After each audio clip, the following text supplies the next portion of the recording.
The creepiest moments are sometimes the ones nobody else notices.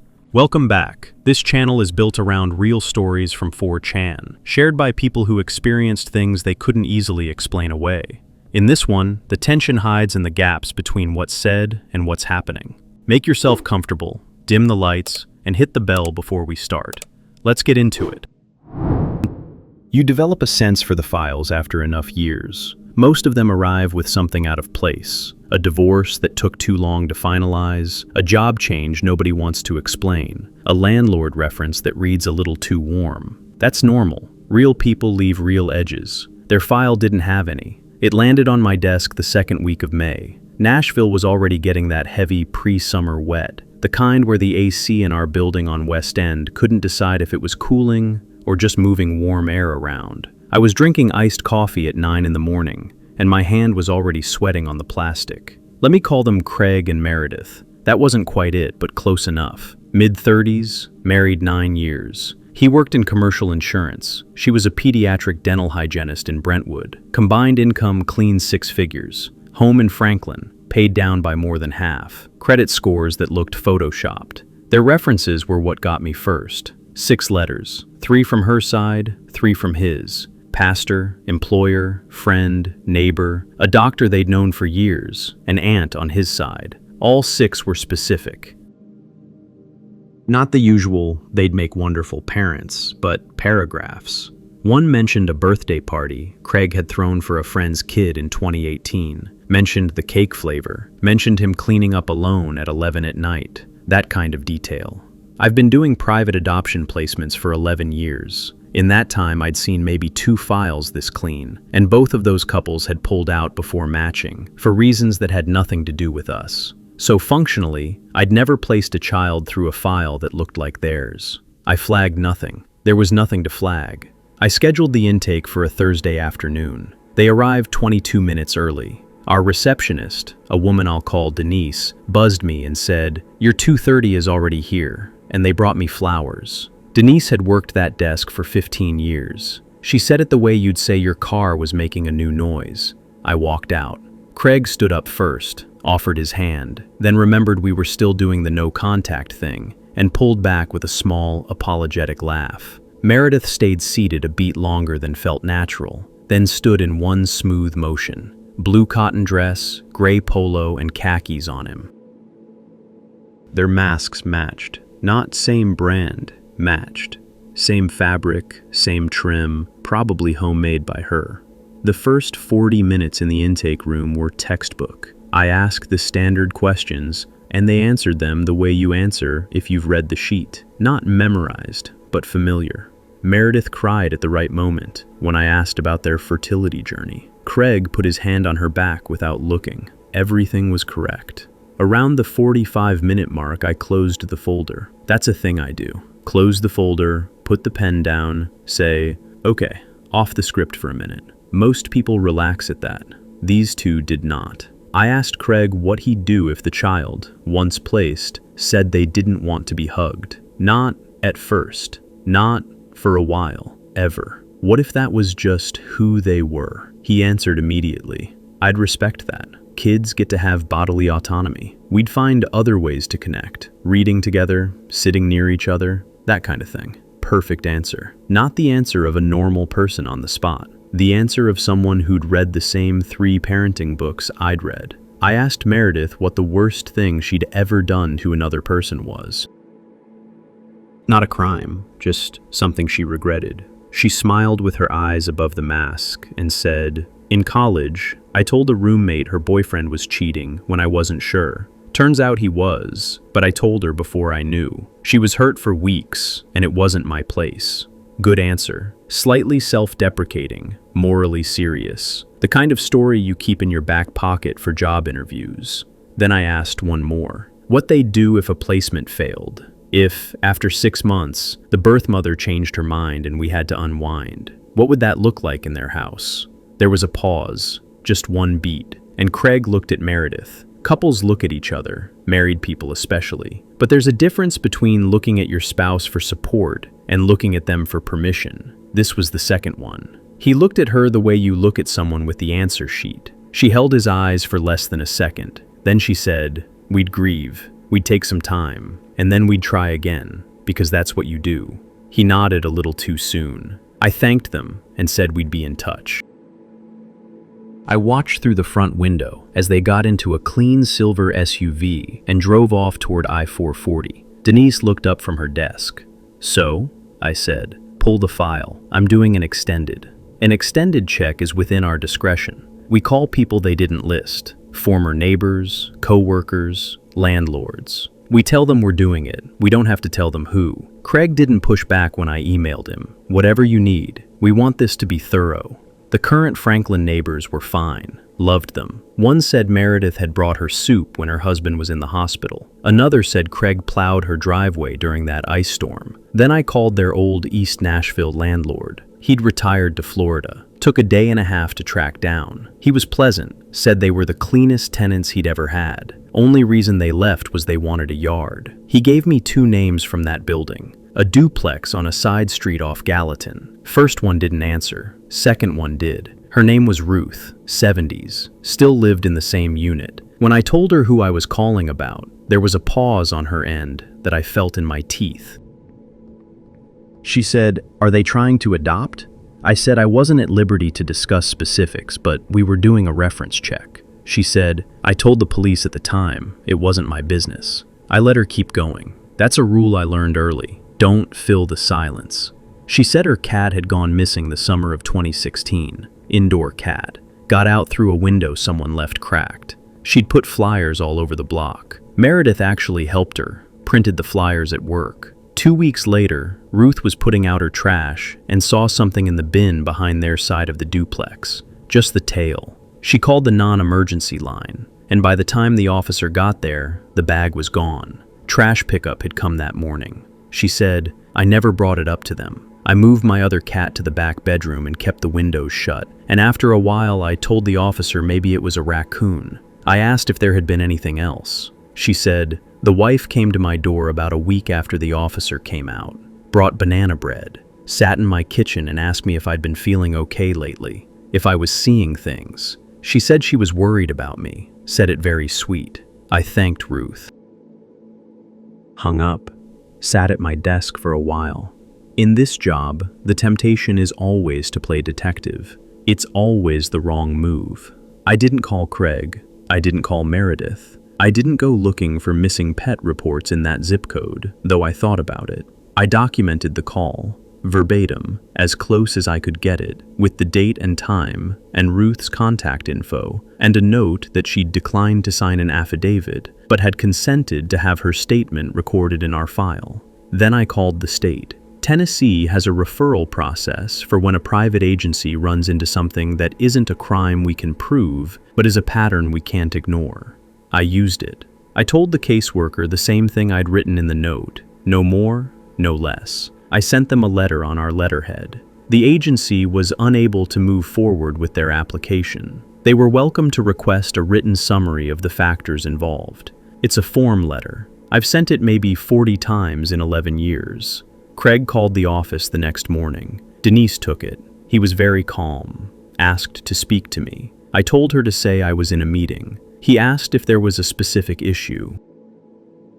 Denise, who is a professional, said she couldn't discuss specifics and would pass along his request in writing. They never sent the written request. 2 weeks later, I got a form back from the state confirming receipt of my referral, noting that the couple had also applied through the public foster to adopt track and that my file had been added to theirs. I don't know what happened after that. I'm not entitled to know. I'd done my part. I closed their file, physically, in the cabinet behind my desk. Then I pulled the next one off the intake stack. A single father, mechanic in Antioch, wanted to adopt his girlfriend's kid. Bankruptcy from 2014, letter from his AA sponsor that misspelled his name. I started reading. The house on Larkspur Court was on my route for 4 months before I started paying attention to it. That's the part that bothers me the most, honestly. 4 months of pulling up to the same address, 6 days a week sometimes, and I just did my job and moved on. I drove a daily delivery van out of a warehouse near Wixom, Michigan. Not one of the big names, one of the smaller regional outfits that picks up the overflow the big guys don't want. Our routes covered a handful of suburbs west of Detroit: Farmington, Novi, parts of Northville. Cookie-cutter subdivisions with names like Whispering Pines and Autumn Ridge. You know the type. Beige siding, 3-car garages, an American flag on every third porch. Larkspur Court was in one of the older neighborhoods, tucked behind a strip mall off 10 Mile. Small cul-de-sac, maybe 8 houses. The one I delivered to was 4127. 2-story, dark red brick, white shutters, one of those little wrought iron address plaques next to the door. Neat lawn. Nothing unusual about it at all. The first time I noticed the pattern was in June. I was cross-checking my manifest against the day before because I'd forgotten to scan a return, and I saw 4127 on both sheets. Same address, different recipient. One was addressed to a Marcus, the other to a Rebecca. I didn't think much of it. Roommates, family, whatever. Not my problem. But then I started noticing it more. Not because I was looking, it just kept coming up. 4127 Larkspur was on my route almost every single day, and every single time the name on the label was different. Some sounded normal, others were the kind of names put together by somebody who had never actually met a person. Trenton, Alicia, a guy called Ellison Park with the hyphen going the wrong way. Always one box, always medium-sized, always the same weight, roughly, maybe 6 or 7 pounds. I mentioned it once to my dispatcher, a guy named Rick. He shrugged, said something like, "If it's paid for and it clears the scan, it's not our business." He was right, it wasn't. So I kept dropping them. Here's the thing, I never saw anyone, not once, in 4 months. No car in the driveway, no lights on inside, not in the evening, not ever. I'd pull up around 11, ring the bell out of habit, wait the standard 15 seconds, then set the box down and photograph it against the door for the delivery confirmation. Sometimes I'd hear a lawnmower 2 houses down, sometimes a dog. Never anything from 4127. And every time I came back the next day, the previous box was gone. Just gone. Not on the porch, not in the little planter next to the steps. The doormat was always in the exact same position though. I remember that specifically because it had a corner that curled up slightly, and it never got straightened. Somebody was taking the boxes. That much was obvious. I just assumed it was someone who worked nights, or ran a small business out of their house, and preferred not to be bothered. We had a lot of those on the route. eBay resellers, vape shops, a guy who imported watch parts from Hong Kong. As long as the label scanned, I didn't ask. But by early September, something started to itch at me. It wasn't one big thing. It was small stuff, and it added up. The mail was piling up in the box out front. Not all of it, just some. The junk got taken in. The bills, the real letters, those sat there.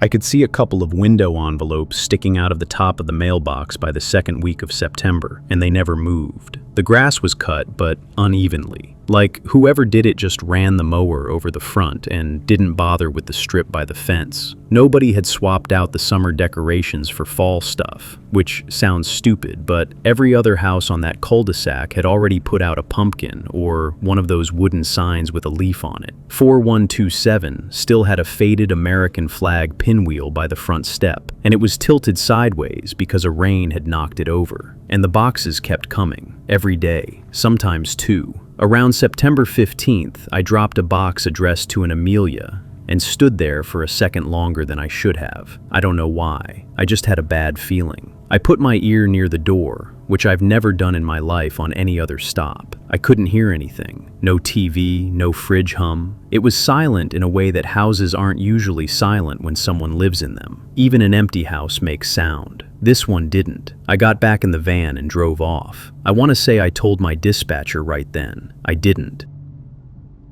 I told myself I was probably being weird about it. Everybody was a little jumpy that year for one reason or another, and a guy who orders a lot of packages isn't a crime. But 3 days later, I did something I shouldn't have. I came back on my lunch break. Not in the van, in my own car. A beat-up Ford Focus with a coffee stain on the passenger seat. I parked at the end of the cul-de-sac and just sat there for a while. I felt stupid. I ate a gas station sandwich and told myself I'd give it 15 minutes and then go. Nobody came. Nobody left. A woman walked a big yellow dog past the house without looking at it. The mail truck came through and dropped something into the box, and I watched the little door on the mailbox flap shut. Then I got out and walked up the driveway. I don't know what I thought I was doing. I had a delivery uniform shirt on, which I guess made me feel like I had some kind of official excuse if anyone asked. I went up to the porch. There was a box there from that morning, addressed to a name I didn't recognize. I already knew it would be gone by tomorrow. That's when I saw the sensors. 2 of them, small, matte black, mounted at ankle height on either side of the door frame. The kind you'd screw in yourself, wireless, the little indicator LED, covered with a piece of black electrical tape so it wouldn't blink. I only noticed because I crouched down to move the box away from the edge of the step, and I was 6 inches from one of them. I looked up at the doorbell. It wasn't the original one. It had been replaced with a smart camera, and someone had painted the housing to match the trim so it blended in. Whoever did it did a decent job. From the street, you'd never see it. I stood up, very slowly. I looked at the windows. Every one of them had the blinds shut, tight, all the way down. Not the kind of shut where a person just doesn't bother opening them. The kind of shut where somebody went around and made sure. I walked back to my car at a normal pace. I didn't run. I didn't turn around. I got in and drove back to the warehouse, and I sat in the parking lot for probably 20 minutes before I went inside. I told Rick everything. Not in a dramatic way. I just said, listen, this address has been getting a package a day from us for 4 months. Always a different name, and I don't think anyone actually lives there. He looked at me for a second, and then he called somebody in corporate. Corporate called the county records office. Records gave them a name and a phone number for the homeowner, a guy named Doug. Doug picked up on the second ring. He was in Arizona. He had been in Arizona since June. His mother had gotten sick, and he'd gone out to help, and the plan had been to come back in August, but she'd had a second stroke, and he'd stayed. He hadn't been back to the house in almost 4 months. He didn't know anyone. He hadn't ordered anything. He'd asked his neighbor to keep an eye on the place, and the neighbor had, but from across the street, and everything had looked fine. The police went in the next day. Nobody was inside. Nobody had been living there. Whoever it was had come in through the basement window on the side of the house, the one that faced the neighbor's fence, and had jammed the latch so it could be opened again from outside. They'd used the address to register a bunch of LLCs online. That's what a detective told me later when he called for a statement. The packages weren't for a person. They were props. Business supplies, office chairs, printer ink, all the stuff you'd expect a real small business to buy. It made the addresses look active on paper. Somebody had been running a whole cluster of shell companies out of a house they didn't own, and Doug's mailbox was the return address on God knows how many filings. They never caught the person, or people. The camera at the door had been wired to somebody else's account, and by the time police got a warrant for it, it was wiped. The sensors at the door were the kind that would ping a phone if someone stood on the mat too long. That's probably why the boxes always disappeared by morning. Somebody was watching, and they'd come by at night, in a car with no plates or a plate you couldn't read on the camera, and pick up whatever I dropped that day. Doug had to change the locks and the alarm and the wiring in the basement. Last I heard, he sold the place and moved his mother out to Michigan with him, instead of the other way around. I still drive the same route. Not that street anymore. They took it off my sheet. But sometimes when I pull up to a house that's a little too quiet, blinds all the way down at 11 in the morning, no car in the driveway, I look at the doorbell before I ring it. I look at the frame around the door, and I take a step back before I put anything down. I worked front desk at a small primary care clinic in Seattle, on the second floor of a brick building near Fremont, from late 2019 to early 2022. Most of what I remember from those years is a blur of insurance codes and people apologizing for coughing near me. But there's one patient I still can't figure out, and it's been almost 3 years now. He started coming in October of 2019. before I even knew everyone's names. Tuesdays and Fridays, 10:15 a.m. Always the same slot. Always with Dr. Halpert, who saw patients in the far office at the end of the hall, past the supply closet. That office had a separate side door that opened into a back stairwell, which was unusual, but the building was old, and half the layout didn't make sense. The patient was a man in his 50s, maybe 60s, thin, wore the same tan Carhartt jacket even in July. He'd sign in with a pen he brought himself, a cheap Bic he kept clipped to his shirt pocket. He'd sit in the same chair by the window, the one with the wobbly armrest, and he'd wait. Never read a magazine, never used his phone, just sat with his hands folded, looking at the door to Dr. Halpert's office.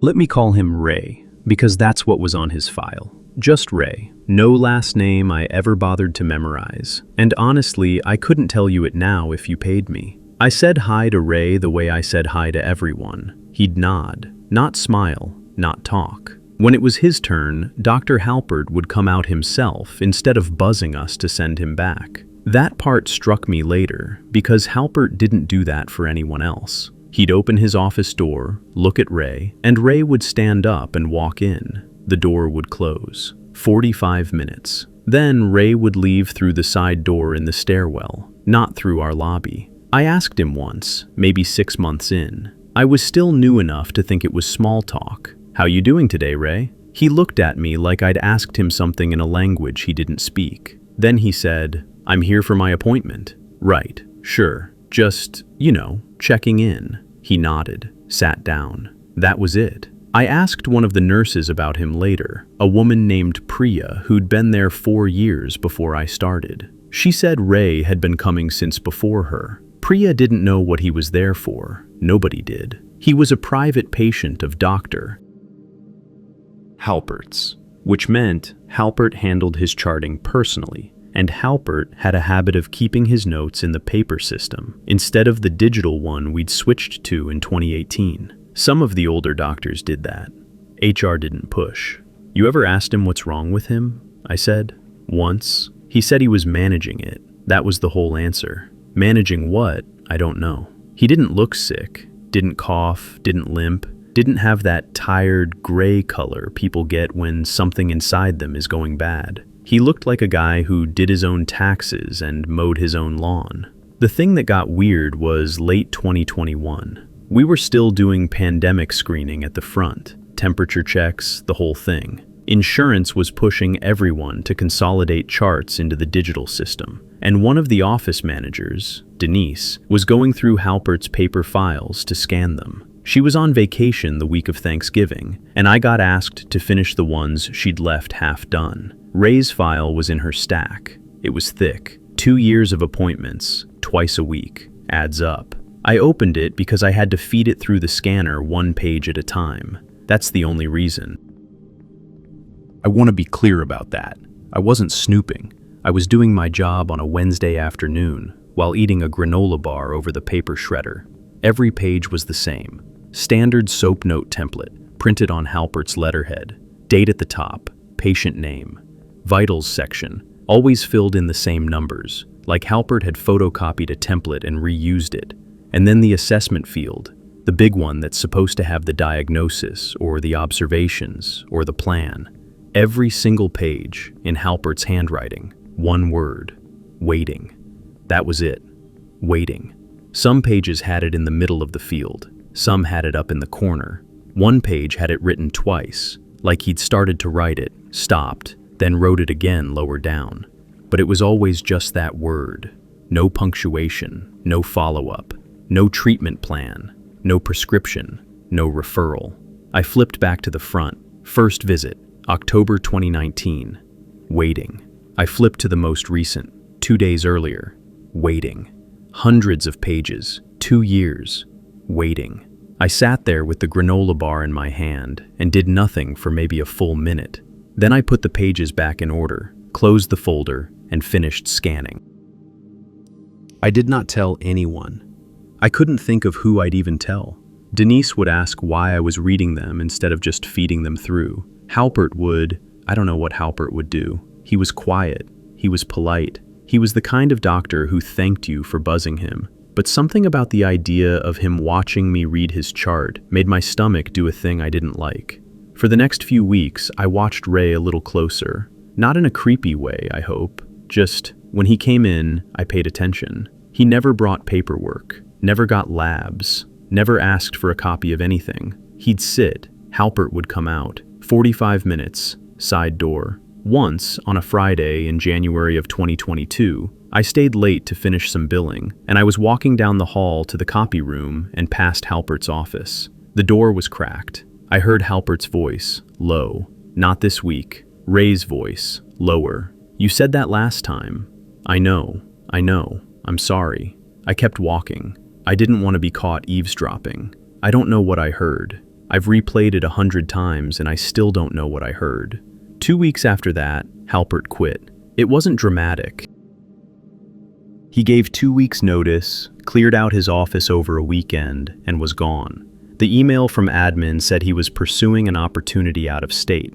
His patients got reassigned to the other 3 doctors. Ray's file got flagged for reassignment, same as everyone else. Ray never showed up for a reassignment appointment. His next Tuesday slot came and went. We called the number on file. It went to a voicemail with no name, just the automated one. We sent a letter. Nothing came back, nothing bounced. He was gone. I moved on. Everyone does. In healthcare, you learn fast that patients drop off, and you don't always find out why. Sometimes they move. Sometimes they just decide they hate you. You stop wondering, because if you don't, you can't do the job. I left the clinic in the summer of 2022 for a hospital gig with better pay. But I came back once, in early 2023, to grab some W-2 stuff that had gotten sent to my old address. Denise was still there. We got to talking. I don't know why I asked. It just came out. Whatever happened to that guy Ray, the Tuesday-Friday one, with Halpert? She squinted. The Carhart guy? Yeah. No idea. Never came back. His file's in the dead archive, I think. We keep those for 7 years. I asked if I could look. She rolled her eyes, but she let me in. Records room off the back hallway, the one with the leaky ceiling tile they never fixed. The dead archive was a row of banker's boxes on the bottom shelf. I found Ray's in the second box, near the back, tabbed with a red sticker for discharged. I opened it right there on the floor. 2 years of waiting.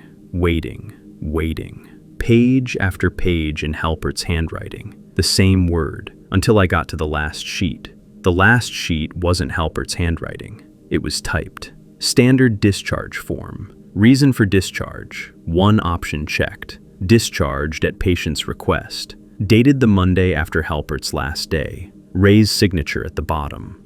I stared at that signature for a long time. Ray never signed anything at our office. I'd checked him in dozens of times. He didn't fill out forms. He didn't sign HIPAA updates. When we sent him the digital portal invite in 2020, it went unanswered and eventually got auto-purged. There was no signature of his on file to compare to.